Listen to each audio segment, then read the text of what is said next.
अयोध्या में राम मंदिर के लिए संघर्ष लगभग 1000 वर्ष तक चला, जिसमें हजारों लोगों ने अपनी जान दे दी तो कई राजवंश इसके लिए लड़ते हुए समाप्त हो गए और कई योद्धा भगवान राम के जन्म स्थान की रक्षा में फना हो गए। आज हम आपको बताने जा रहे हैं वो चौंकाने वाले ऐतिहासिक तथ्य जो राम मंदिर से जुड़े हुए हैं। कन्नौज के गहड़वाल राजपूत वंश के 5 सम्राटों चंद्रदेव, मदनपाल, गोविंद चंद्र, विजय चंद्र और जयचंद्र के शासन काल में अयोध्या का चतुर्दिक विकास हुआ। त्रेता के ठाकुर तथा विष्णु हरि शिलालेख के अनुसार 1130 में गोविंद चंद्र तथा 1184 में जयचंद्र ने श्री राम मंदिर का जीर्णोद्धार करवाया। अवधवासियों के अनुसार आक्रांता से लड़ते लड़ते जयचंद्र की वीरगति के बाद हिंदुओं का सूर्य अस्त हो गया।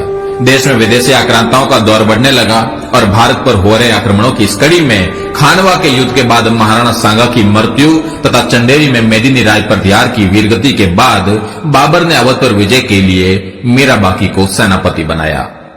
वर्तमान अयोध्या के हंसवर के राजा रणविजय सिंह और उनकी पत्नी जयकुमारी ने अन्य स्थानीय राजपूत शासकों के साथ मिलकर बाबर के सेनापति मीरबाकी द्वारा श्री राम जन्मभूमि पर बाबरी मस्जिद का निर्माण के विरुद्ध युद्ध लड़ा।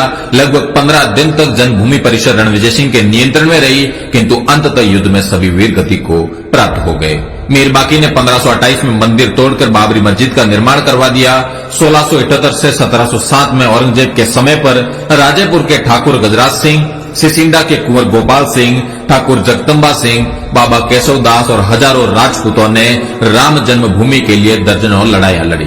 ठाकुर जगदम्बा सिंह का बलिदान तो आज भी अवध की लोक कथाओं में अमर है। बाबर की मृत्यु के बाद मुगल सत्ता में जयपुर के शासकों का हस्तक्षेप अधिक रहा। काशी, मथुरा, वृंदावन सहित उत्तर भारत के ये सभी धार्मिक स्थल मान सिंह जी की जागीरी में आते थे। जयपुर रोयल के अभिलेखागार के अनुसार 1717 में सवाई जयसिंह द्वितीय ने सरयू नदी के किनारे श्री राम जन्म स्थान खरीदा और 1725 तक इस मंदिर का जीर्णोद्धार करवाया। उत्तर भारत के धार्मिक स्थलों पर मिर्जा राजा मानसिंह से लेकर सवाई जयसिंह जी तक के जयपुर के शासकों का अधिकार होने के कारण मुगल सत्ता द्वारा स्थानीय नवाबों को मंदिर परिसरों से दूर रहने के सख्त निर्देश थे। जयपुर शाही परिवार के पास राम मंदिर और आसपास 983 एकड़ के करीब जमीन थी, जिसका नक्शा जयपुर रॉयल आर्काइव में आज भी उपलब्ध है। सवाई जयसिंह जी की मृत्यु के बाद यह क्षेत्र नवाबों के अधीन रहा। नवाबों के शासन में श्री राम जन्मभूमि पर पुनः मस्जिद का निर्माण होता रहा। अमेठी के राजा बंदाल गोती राजपूत वंश के गुरुदत्त सिंह और पीपरा के चंदेल राजा राजकुमार सिंह ने राम मंदिर के लिए नवाब शहादत अली खान के साथ लगातार 5 लड़ाइयां लड़ी। कालांतर में हंसवर परिवार से ही निकले मकारी के चंद्रवंशी राजा ने 1814 से 1836 के मध्य अवध के नवाब नरीरुद्दीन हैदर के विरुद्ध राम मंदिर के लिए 3 लड़ाइयां लड़ी। गोंडा के राजा देवी बख्श सिंह ने अवध क्षेत्र के सभी तालुकदारों और छोटे राज्यों को एकजुट किया और 1847 से 1857 के बीच कई लड़ाइयां लड़ी। इन लड़ाइयों में नवाब वाजिद अली शाह बुरी तरह हार गया और इन लड़ाइयों के दौरान ही एक छोटा चबूतरा और राम मंदिर परिसर में मंदिर का निर्माण किया गया।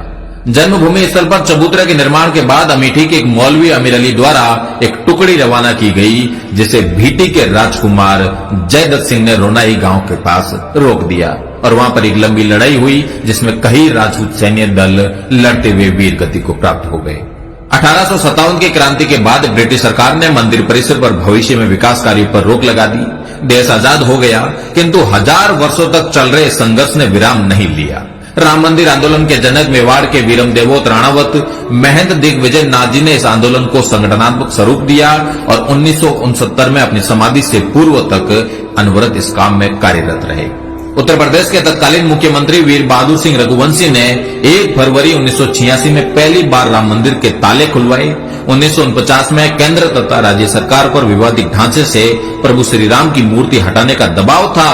उस समय फैजाबाद के सिटी मजिस्ट्रेट ठाकुर गुरुदत्त सिंह ने मूर्ति नहीं हटने दी।